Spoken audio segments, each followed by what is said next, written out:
Well, hello. I am coming to you live from my uncle's place in Seattle.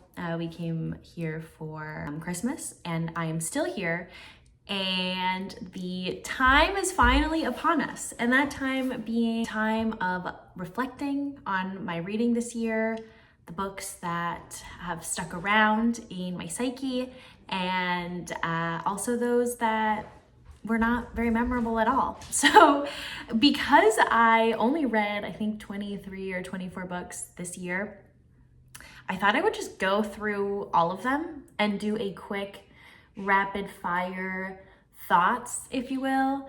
And yeah, just kind of look back on our reading year together. As a little refresher, I went into this year with no reading goals or expectations. I am here for the vibes and the vibes alone, as in I just never want reading to become like a task that I have to do, or like this, not fun responsibility. And I knew that because I was going into my second year of law school, and also like second term of my first year, I knew that reading was not going to be, or pleasure reading, I should say, was not going to be like a central priority, unfortunately, in my life. I just wanted to preserve it as its own little thing that I do for fun and as a source of like escapism while I'm in school, which that's exactly what it was. But with that comes the fact and the kind of sad reality that I just don't have as much time to dedicate to this like passion and hobby of mine as I did in the past, because I literally got paid to read when I worked at the bookstore. So all this to say, I encourage you to just keep it light, keep it fun, keep it fresh. If like putting a reading goal for you is fun for you and it encourages you or like gives you a little bit of a nudge to read more, then go ahead, but just read for the vibes like I did this year and I've always done. But with that though, I do still like to keep track of what I've read, not for the numerical gratification, but rather as like a little archive for myself.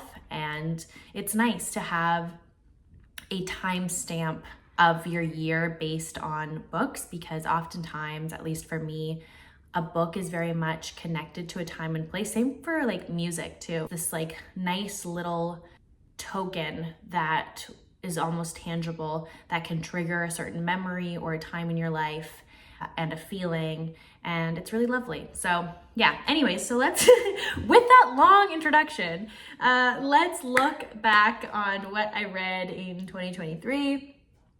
One thing I will say though, that I am, not that I went into it with this purpose in mind, but I am quite pleased with myself that I was able to read a nice mix of fiction and nonfiction, which is something that I don't think I've really done in the past. So that was kind of a nice surprise.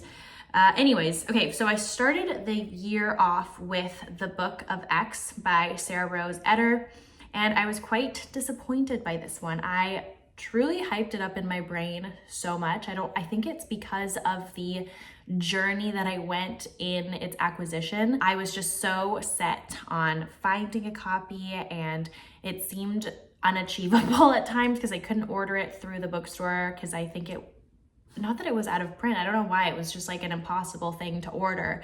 And none of the stores really in Vancouver had any in stock. And then I just randomly, I don't even remember how I ended up getting my hands on it, but I did. Yet all of that buildup came to a crashing halt, or like a crescendo, or not a crescendo, the opposite. And yeah, it was just really disappointing. The story itself was really compelling, but I felt as though the author kept on like edging us without having like an actual satisfying finale or resolution to the story. The story centers around a woman who has a physical like knot in her body. Part of the book is during her childhood years where she's living at home and the family has a meat farm. So the way that we acquire meat in this world is through this like excavation and this like cave that grows live meet. So that was very like visually compelling, because it was like a Earth-like world, yet not so. So it was interesting for the like the world building aspect of the book, as well as her own story, the unnamed narrator.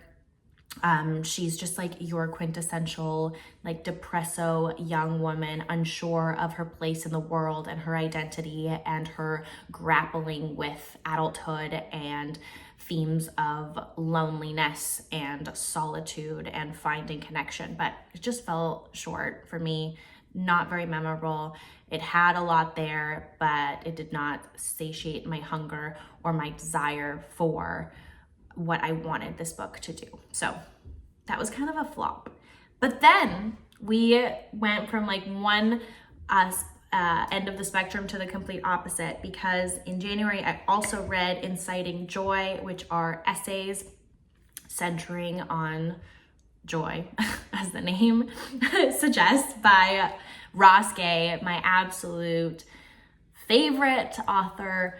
A gem of a person. I mean, I've never met him personally, but I feel like I can speak with some authority after reading 2 of his works and listening to videos and podcasts of his. But he is just a absolutely incredible author and poet and thinker, and I just feel so grateful to have his contribution to the literary sphere and just amplifying people's lives, including my own. Again, this is a perfect example of a book that is very much intrinsically tied to the moment in my life in which I read it, which was during a breakup and just like a difficult time in my life. And this book was just like the literal like aperture in the sky of like sunshine and peace and just like what life could be like, and the richness and beauty that would inevitably lie ahead for me. But yeah, it was just like that nice clearing in the sky where you're just like, ah, and I'll just never forget it. I wish I owned this book. This was a library book, because in my college town, I guess nobody reads, or I don't know what's up with the fact that every book ever is always available, and especially the new releases, because this book came out in 2022 and it was just there, lying there, waiting for me to pick it up, and truly saved the month of January for me. So yes, they're very personal essays, but yet all of them have point that anybody could relate to. I mean, obviously it centers around his life, like I said. They're deeply personal and sincere, and they're kind of a elongated version of the Book of Delights, which I've spoken about because that made it to my top favorites of last year. And that was my introduction to Ross Gay. But anyways, these essays are obviously longer and more nuanced, and yeah, were just absolutely incredible, so sincere, just like full of joy. Like unironically, as the name suggests, they are just such just beautiful tokens of beauty and make you appreciate the world around you, and just literally put, without sounding like such a corny cliche, but it just puts a smile on your face, and your day gets better just by reading a little essay a day. I'm convinced, because like I said, this book just like held my hand through my breakup and the month of January as a whole. I didn't even want it to end. I was just like, what am I gonna do? Anyways, I'm gonna stop rambling about this, but if there's one book in this list that I would recommend, not even if you're like going through something hard, but just in general, it would be Inciting Joy. And then the good vibes just kept on going, because then I read Checkout 19 by Claire Louise Bennett, which was just great. This is the perfect book for those that enjoy the like stream of consciousness, like existing in the brain of somebody deeply curious, deeply intellectual, and alone. Yeah, and who really cares about literature and writing and reading and yeah, just like deconstructing and being introspective about everything. That's what this book is about. You just exist in the brain of this woman, and you learn about her tastes, her interests, her taste in literature specifically.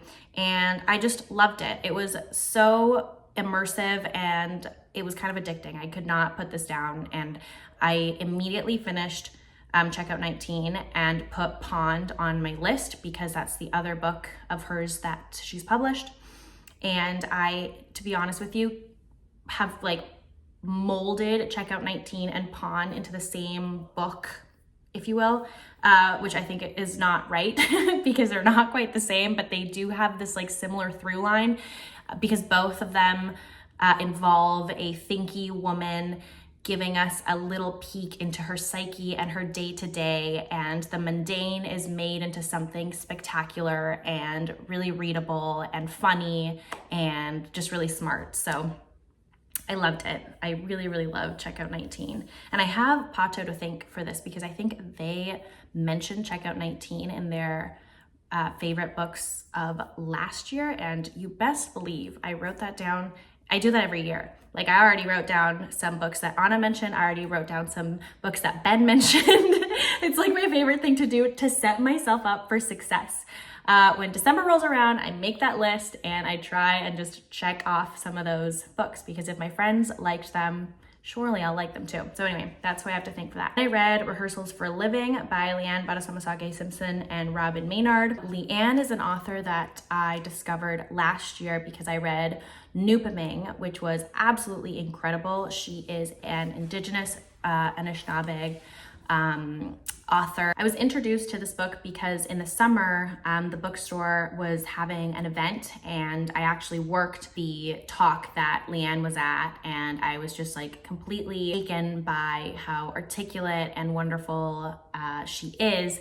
And I put that book in the back of my head as one that I wanted to get to eventually. And again, I saw it at the library with no holds and it was lovely. It was a conversation between these two women, two activists during 2020. So it was at the peak of COVID and it mainly centered around ways of organizing in the backdrop of a pandemic and what that looks like to be an ally, to be involved in your community and to revisit colonialism, racism, patriarchy within the current landscape that we found ourselves in, and ways to find connection, to be in the struggle in a way that we didn't have like a reference point to. So yeah, making space to imagine new ways of organizing and coming together. It was really thought-provoking and informative, and I'd never heard of Robin Maynard, so that was also a really great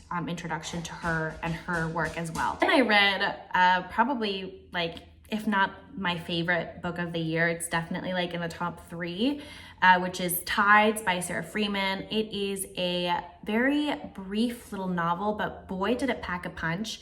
The structure resembles that of Jenny Offal's work. So it's small vignettes that you have to sort of like fill in the blanks because, well, not fill in the blanks, actually. I'm gonna take that back because I find that sort of structure to be quite effective for me because it shows how intentional the author has to be because they're working with like a very small amount of words and sentences on the page to convey the tone and emotion and meaning that they're trying to convey to us. And Sarah Freeman just does it so succinctly and so well in this book.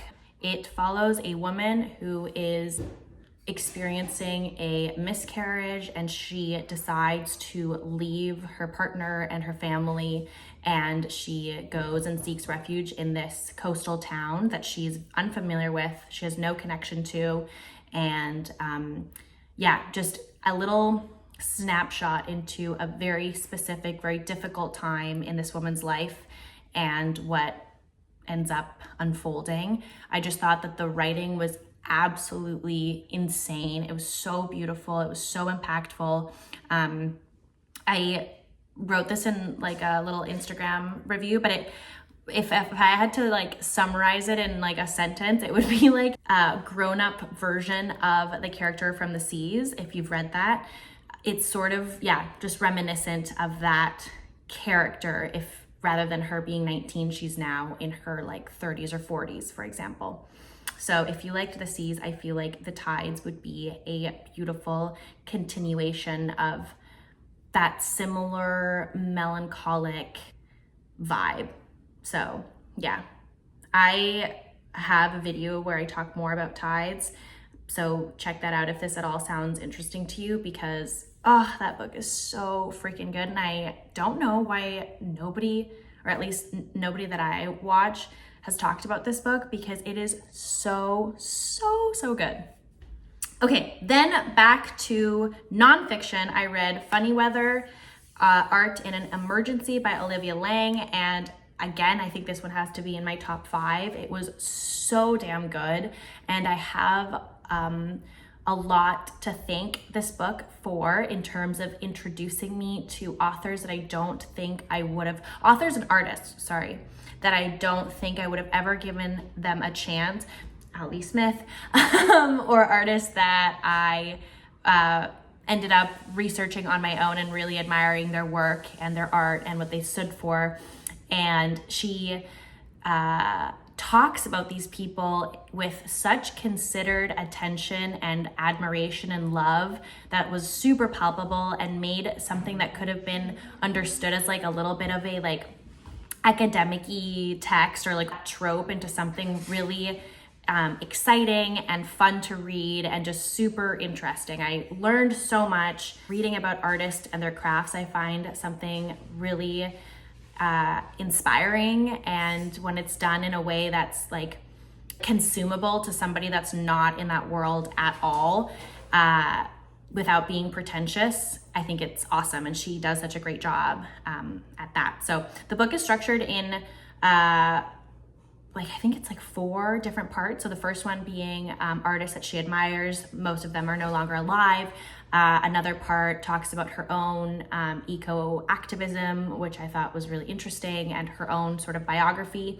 And then the later part is interviews with authors that she admires, or her perspective on authors that she admires. I'm not entirely sure, but she talks about Sally Rooney, Ali Smith, and other authors too that, again, I was just unfamiliar with, or I was familiar with, or I knew who they were but thought I wouldn't like their work. And because Olivia spoke so highly of them, I was like, I'm gonna give them a chance, and I'm really glad that I did.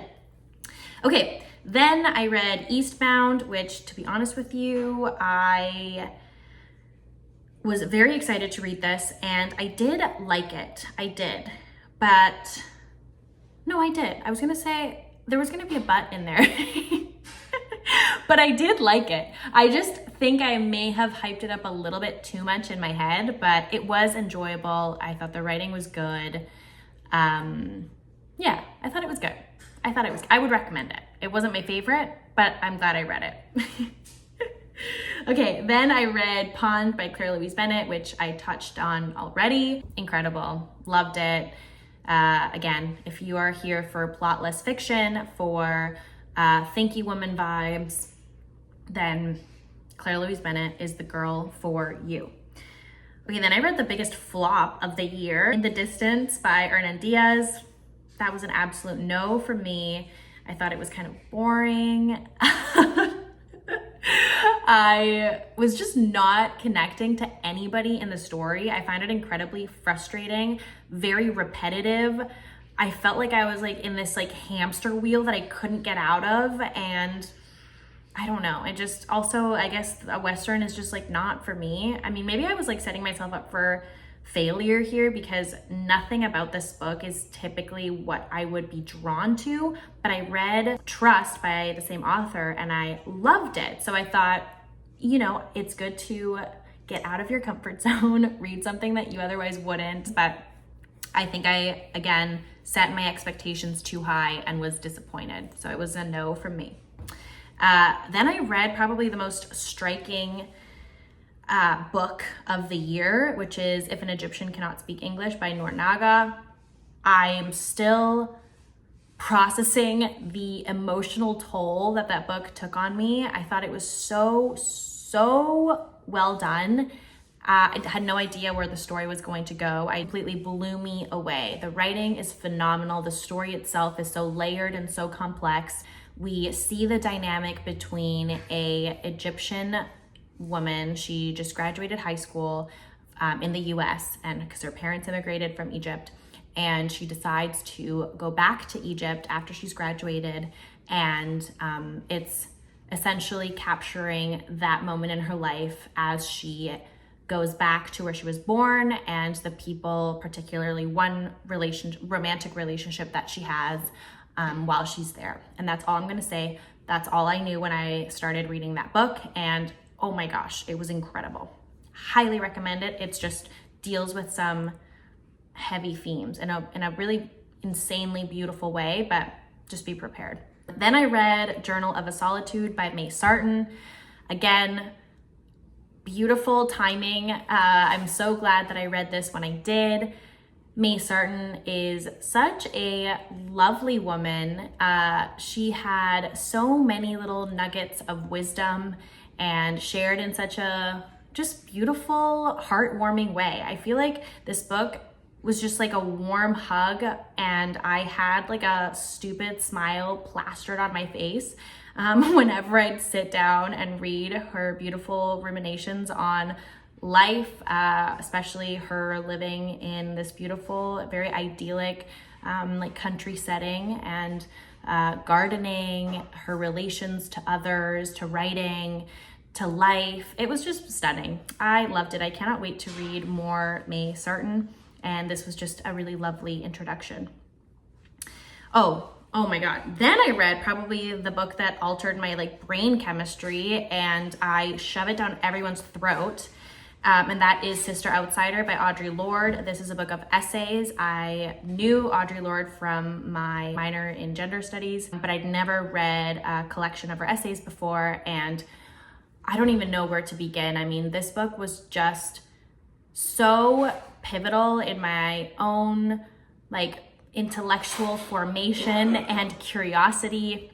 Just an incredible work of nonfiction that I feel like everyone should read. She's just an epic figure, and it's incredible the conversations that she was engaging in and the concerns that she had in the time in which this was written. And yeah, I mean, I just think she is like my idol.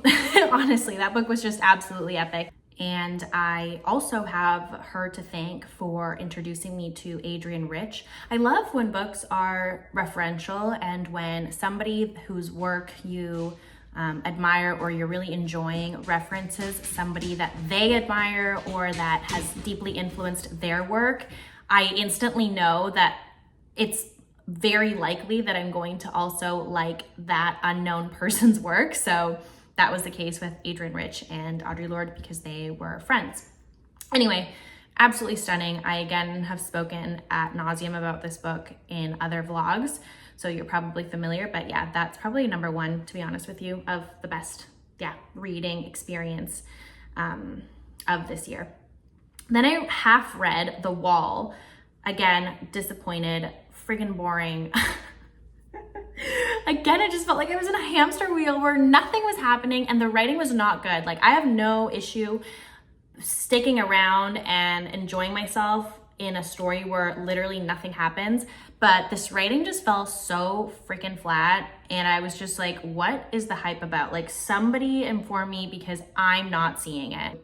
Absolute no for me. I don't know which one was worse, The Wall or, honestly, I think The Wall. The Wall takes the cake for worst read of 2023, and the close second is In the Distance. I'm sorry. Then I read Unwritten Book by Samantha Hunt, and Samantha Hunt is the author of The Seas, which is my forever favorite. And this was a book of nonfiction, and it deals with the loss of her father and the meshed in between essays about her life, and like I said, particularly losing her father. She weaves in a unfinished novel that her father was working on. And yeah, it's very experimental. It's deeply surreal. And I am just in complete awe of Samantha Hunt's imagination and just her mind, and the way that she's able to like almost cast a spell on you with the way that she writes. And it's just incredibly compelling. I just watched Ben's book, or favorite books, and he loved The Dark Dark, which is a book of short stories. And you best believe I'm gonna read that in 2024, because I think, yeah, Samantha has to also be like a favorite author of mine. And it also gave a lot of nuanced and background to the seas, which I also really appreciated. Loved it, loved it, loved it. Then I have probably the absolute surprise of 2023, and that is Ali Smith's Artful. I thought I was going to be a diehard Ali Smith hater. I don't know why.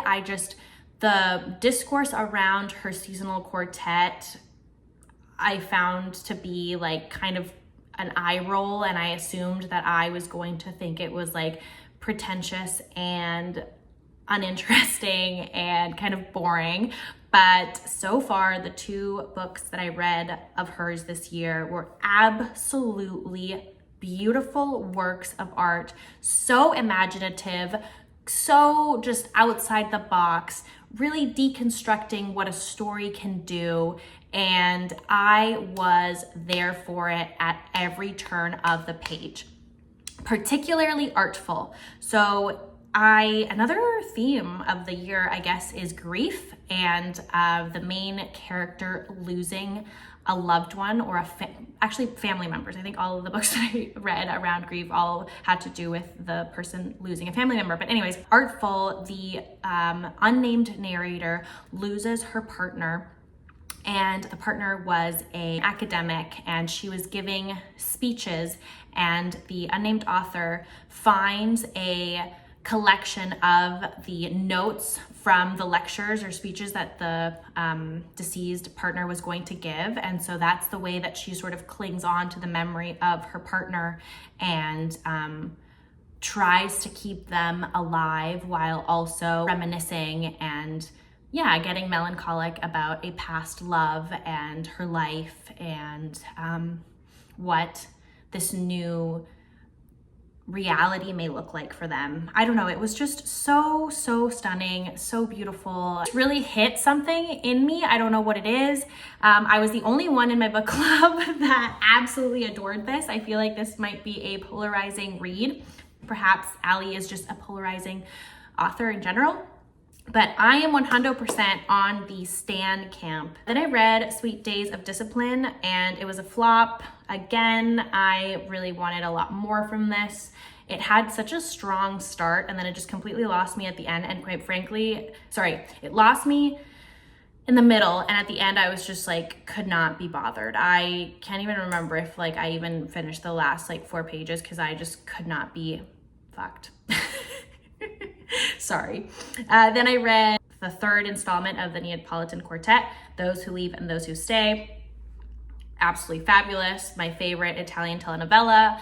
I read it every summer, or I read one of the seasonal quartets every summer, and I absolutely loved it. And I highly recommend that you do that and treat yourself to an Aletta Ferrante book once a year in the summertime to make it all just last for as long as possible.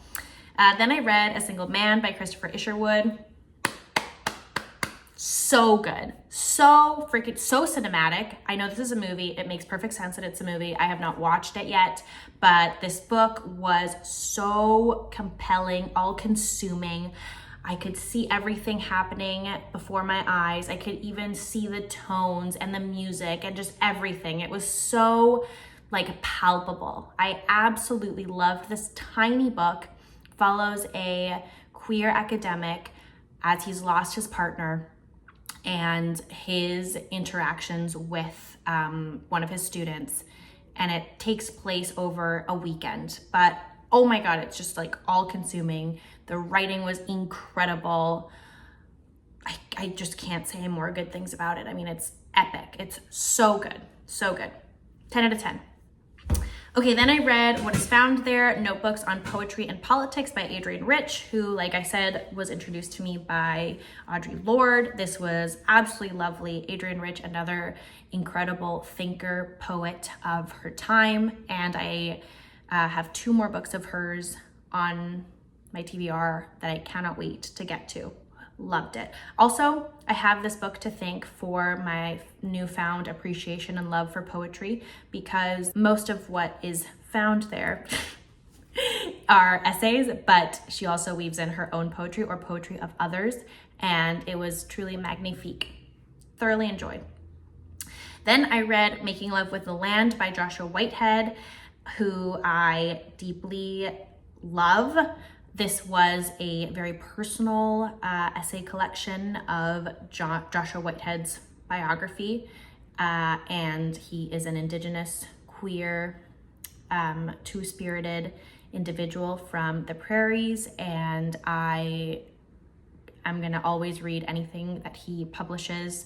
I just want to embrace him. I want him to be a friend of mine. And I'm just so thankful for his contribution and his earnest openness to share himself with the world in such a beautiful and lyrical way, while also educating us in the process. Yeah, I loved it.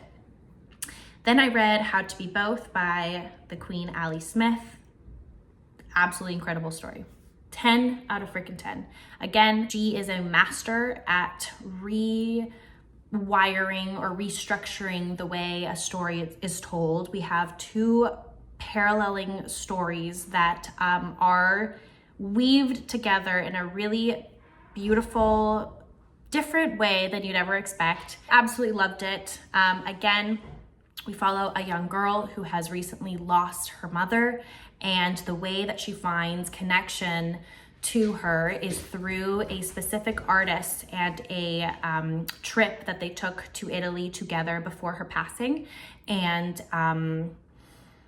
this book has the most beautiful child narrator I have ever read in my life. I just completely fell in love with George, that's her name, Georgia. Just so darling, so sweet, so real.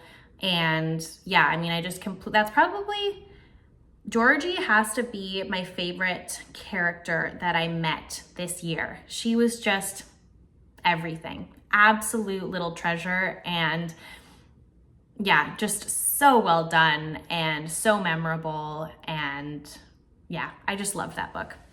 Okay, then I read Small Worlds by Caleb Azuma Nelson, which I deeply enjoyed, but not as much as Open Water. But it was really lovely to be in the beautiful lyrical world that Caleb Azuma Nelson is such a master at creating and immersing you in. I just did not find this one as hard-hitting as Open Water for some reason. I think there were just too many similarities between Open Water and Small Worlds, and Open Water just did it better. So then I kept on like comparing, which I know is not a good thing, but yeah, I think that Open Water was still more evocative than Small Worlds, but I also enjoyed Small Worlds, truly. It was a nice little poetic, romantic story that was really welcomed in the summer when I read this. So yeah. And then the last 2 books that I literally just like sped read this week is Freedom is a Constant Struggle. I started this ages ago, and then I got swept up in finals, and then I just had to return it to the library, but I bought it, and it was a great introductory text, if you will. Like if you are wanting to educate yourself on prison abolition or just any like text around like liberation and the Black freedom movement and Palestine and how struggle is interconnected, I would direct you to Freedom is a Constant Struggle. And yeah, it was great. I cannot wait to read more of Angela Davis's work. So 2 thumbs up for me. And then finally, I read Cool for You by Eileen Miles, and this was such a fun read. I love Eileen Miles. I've said this before. but they are just a great storyteller, and it feels like you're catching up with an old friend. And yeah, you're there for a good time. They're very witty, they're very real and a bit crass, and they just give it to you straight. And I really appreciate that. And they hit you with really impactful one-liners that stick with you, and they're just, yeah, great. I cannot wait to read more of their poetry, to be honest. That's going to be my next Eileen Miles piece, because I've read 3 of their essay collections. So anyway, that is all I read, 24 books to be exact. I've been talking for so long, so I apologize. I hope that was somewhat informative for you, and I hope if you are starting a list of your own, perhaps you've added some of the books that I spoke about. And if you loved any of the books that I hated, we can fight about it downstairs. No, just kidding. That's the beauty of reading, right? Like, there truly is a book for everybody, and tastes vary, and that's what makes this literary community so fun, right? So anyway, I wanted to thank you for sticking with me and my inconsistent posting, but I will not stop doing this. It brings me a lot of joy, and interacting with you all is just so lovely. And my dear friends that have come out of my interest in BookTube has just been such a little gift that I did not anticipate. That has been just like a little treasure that I hold close. So anyways, I hope that we all have a lovely 2024, and we just have a better year than 2023. Am I right? So anyway, sending you all much love, and I hope you have a lovely, restful holiday, and we'll see each other very soon. And tell me what you read. Tell me your favorite books, and maybe I'll add those to my list as well. Bye.